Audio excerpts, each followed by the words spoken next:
Through Jahan-e-Khusro, I can take you into a realm of ecstasy.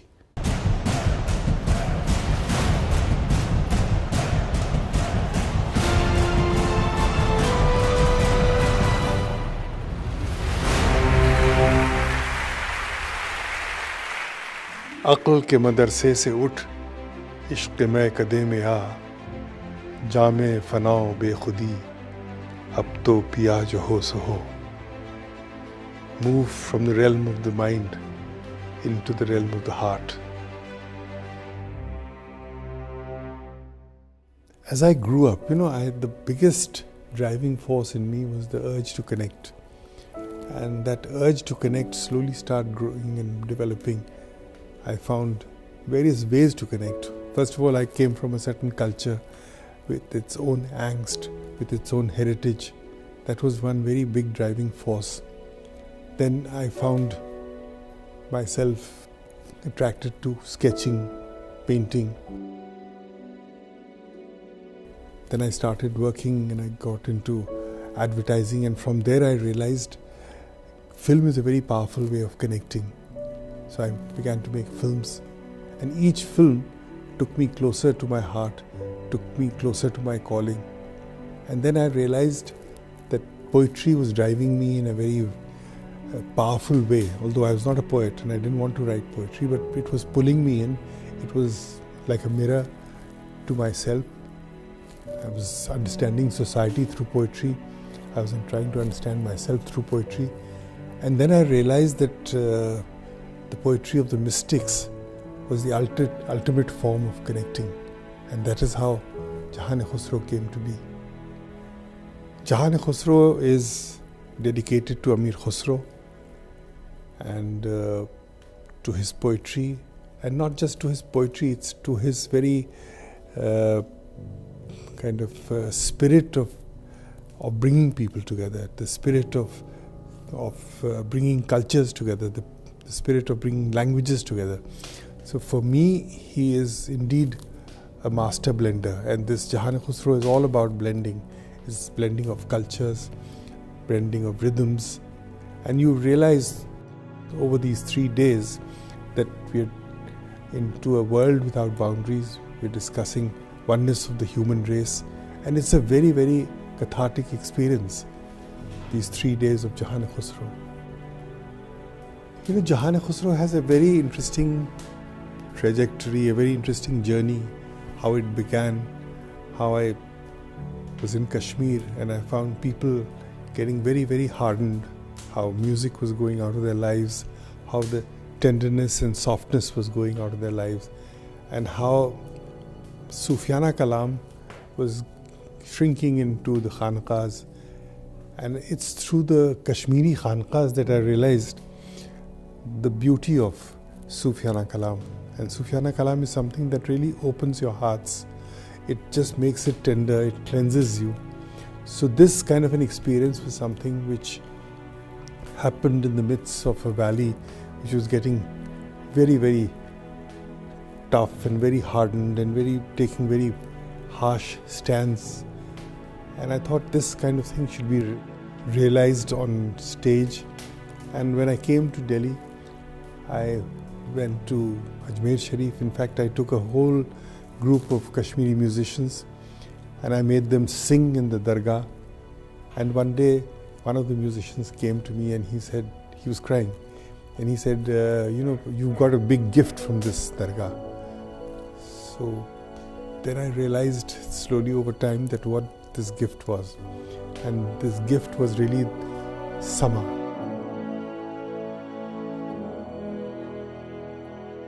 Sama is really a very liberating form of music. It's a music which liberates music and takes it to people at large. India has a huge tradition of classical music, and that music is contained in in gharanas, it's become a realm of knowledge. So Sama takes it into the realm of the heart. It opens it up to people. And then you find slowly that people are experiencing on a very large scale ecstasy. And that's what I felt, that to experience ecstasy, there's no way of doing it but through Sama. And Jahan-e-Khusro became a kind of a realizing of this Sama. The little understanding I gathered from the Chishti Khanqa of Hazrat Muinuddin Chishti was how Sama becomes very important to bring people together. That doesn't happen so easily. It happens when you work throughout the year, you find poems that have taken you through the path of ecstasy. You find artists, you give those poems to these artists, you work with them with a sense of compassion, you work with them with a sense of understanding their voices, you bring all kinds of instruments together, and through these rehearsals you realize that something unexpected is being born, and that something which is unexpected is really taking you into another zone. It's taking you into the zone of, into the realm of the heart. And when each person sings, I sit there in front of them and I realize and I pray for them, and I pray that their tribute to the saint, to the poetry of the saint is accepted. And once that poetry is accepted, it enters into the heart of the audience. That's a very interesting process which I have experienced myself day in and day out while all the Jahan-e-Khusros have been happening. It's that connection with the people, is a connection with the poet, with the soul of his poetry and the audience.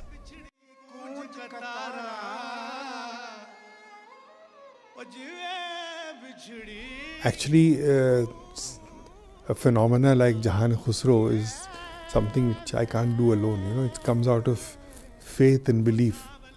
And the biggest faith and belief in this festival has been Meera's faith and belief. And it doesn't come as just faith and belief, it comes with a lot of detailed understanding and inputs that go into the festival. All the detailed planning, all the aesthetics which is very kind of invisible, which she brings with a lot of precision. So that's a very big thing that she brings to Jahan-e-Khusro, and without her, there would be no Jahan-e-Khusro. We have about 150 artists, sometimes even more, over 3 days at Jahan-e-Khusro, and they come from different parts of the world. We've had at one go artists who have come from Morocco, Sudan, Iran, Turkey, India, Bangladesh, Uzbekistan, Pakistan, Germany. I mean, we've had Sufi artists coming from countries where you wouldn't imagine that such art exists. But the beauty of sharing the same stage is really what draws them here. The Jahan-e-Khusro festival is spread over 3 days at Arab Ki Sarai, which is a little courtyard in the Humayun II Monuments complex. It's an enchanting little space, very difficult to deal with, but very enchanting. And Muzaffar, when we started this festival in 2001, he was very sure he didn't want a location. It was just everything just pat. So we found this. In fact, long time back in the early 90s, we used to live in Nizamuddin East and come to this place for a walk from the back door, and it was always in a mess. It was, people were defecating there. It was terrible. And for some reason, he said that I want to do it here. The beauty is that it's like a long rectangular space, almost like an opera house. And at the end of it is the most stunning ruin, which becomes the natural backdrop. And behind the ruin are these beautiful trees, which we get the opportunity to light. And the stage is just, it's almost, so it becomes like the plinth of a dargah, if you have been to one. That is where people come, artists come and surrender. And they sing not to an audience, but to that divine spirit. And that's the kind of stage we were able to put together there. It's only when we stopped doing it in 2013 that every day I would meet people And they would say, what happened to Jahan-e-Khusro? I booked my tickets to come, and it was to Delhi specially to come to the event, and the event didn't happen. Or I've been going there every day looking for some information, I haven't got it. And I never realized that it had become the cult festival really of not only Delhi but the country. See, the biggest challenge that one faced in Jahan-e-Khusro is to make people believe. To make people believe that this is a worthwhile experiment today. It's an experiment of cleansing people. It's an experiment of bringing people together. And once they begin to believe that, then there's no looking back. And I think today we've reached a point when people have begun to believe in Jahan-e-Khusro, into the spirit and the essence of Jahan-e-Khusro, which is coming together of the whole world at large. Today, the whole society is getting hardened. People are taking stands. They're trying to judge people. So in this very judgmental society, you need a space and time when things are not judged, where you are just flowing freely with the spirit of ecstasy. And that is what Jahan-e-Khusro is all about. And once you get this energy from people, from the audience, then there is no looking back. For 2 years we haven't had it. So slowly people have been asking questions, क्यों नहीं हो रहा Jahan-e-Khusro? क्यों नहीं हो रहा Jahan-e-Khusro? And suddenly you find a friend who says, नहीं, Jahan-e-Khusro होगा. The whole spirit of belief coming to its ultimate boil, ultimate fruition. And that's what a person like Neena Puri did for us. She said, Jahan-e-Khusro hoga, or zarur hoga. So it's really the belief coming to a point where then everybody begins to believe. Once one person begins to believe, then it's a widespread belief. And that belief is not just, shallow belief. It's a very deep belief. It's a belief which drives governments, it drives corporates, it drives all kinds of people to an idea. And that idea becomes supreme. I've been involved with music as a child. My tutelage under Ustad Badi Ghulam Ali Khan Sahab of the Patalia Gharana at the age of 12 still reverberates with every rustle of the wind. As a lover of music, I have attended Jahan-e-Khusro on several occasions, marveling at the maestros, hoping to be forever lost in their excellence. Music has great powers. It makes you cry while you smile. It can heal your soul while freshening old wounds. It is simply magical in its magnificence. It gives me eternal peace. I have missed these healing abilities as Jahan-e-Khusro has not graced us these last few years. How can I, or any one of us, resist this temptation? The D.S. Puri Foundation, with its objective to encourage excellence in the field of music, is proud to partner with the Rumi Foundation to bring back this wonderful celebration. Jahan-e-Khusro is the coming together of people from different faiths, different color, different creeds, under the same sky for 3 nights with the same heartbeat. And that's what makes it very special for me. Jahan-e-Khusro to me is enlightenment, because there cannot be a truer connection to divinity.